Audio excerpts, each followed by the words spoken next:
भीमा कोरेगांव मामला रे मानवाधिकार कर्मी गौतम नाभालखा सुप्रीमकोर्ट जमीन प्रदान कर विचारपति जस्टिस एम सुंदरेश एवं एसबीएन भेट्टी कहते मामलार शुणाणी शेष होगा वर्ष वर्ष लग जापे जेहेतु यह मामला रे 370 जन साक्षी अच्छा सुप्रीमकोर्ट यह गौतम नाभालखा 4 वर्ष अधिक समय धरी जेल रे रही सारी एवं यह मामला रे सहअभियुक्त मध्य 6 जन को जमीन मंजूर हो सारी एभली कि एथिरे कहा विरोध में एपर्यंत चार्ज फ्रेम हो पारिनी।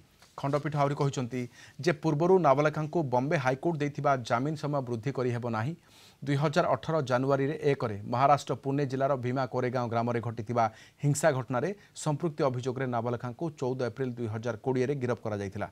तेबे स्वास्थ्यगत कारणरू गत वर्ष सुप्रीमकोर्ट गृह में नजरबंदी रहा अनुमति प्रदान करथिले। या पर डिसेम्बर मासरे बॉम्बे हाईकोर्ट जमीन प्रदान करथिले किंतु यह विरोध में एनआईए आवेदन पर जमीन उपर मध्यवर्तीकालीन स्थगितादेश जारी करथिले सुप्रीमकोर्ट। हेले आज हाईकोर्ट को शर्त अनुसार सुप्रीमकोर्ट गौतम नाभालखा जमीन प्रदान करछंती। यह व्यतीत नाभालखा 20 लाख टंका प्रदान करने को कोर्ट निर्देश देछंती। गृह में नजरबंदी रहिबा बदल में यह टंका सुरक्षा बाबद देबाकू पड़िबो।